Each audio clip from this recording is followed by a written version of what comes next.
Hello and welcome. I'm Zach Yuson and this is your Noontime Wrap. What do the 2016 Bets think about the Supreme Court ruling on the Enhanced Defense Cooperation Agreement? 15 senators earlier said the EDCA is a foreign treaty that required the Senate's approval. Now, those running for higher posts in the 2016 election say they respect the SC ruling on the military agreement.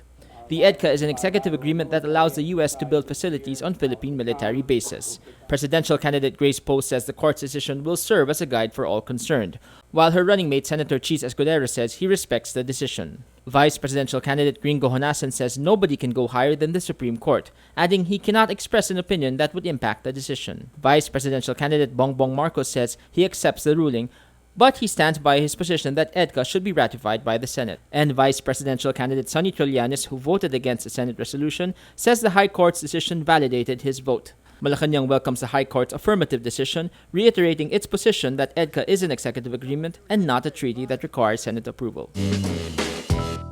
The Commission on Audit says the Light Rail Transit Authority, or LRTA, paid its officials over 400 million pesos in illegal incentives, while its train lines deteriorated because contractors failed to maintain a number of trains running.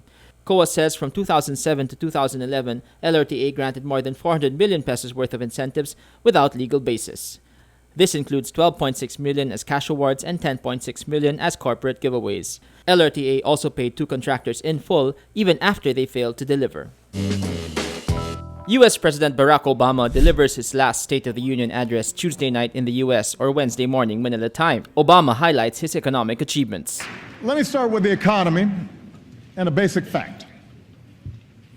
The United States of America, right now, has the strongest, most durable economy in the world.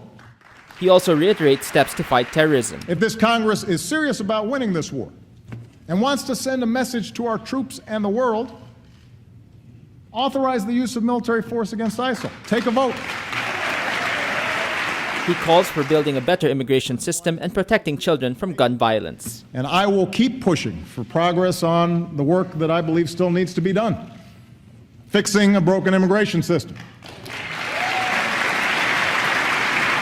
Protecting our kids from gun violence. Equal pay for equal work. Paid leave. Raising the minimum wage. At the last part of his speech, Obama talks about the elections and takes a swipe at his critics. If we want a better politics, it's not enough just to change a congressman or change a senator or even change a president. We have to change the system to reflect our better selves. And that's a Noontime Wrap. I'm Zach Yuson. Join us again at 6 p.m. for today's top news.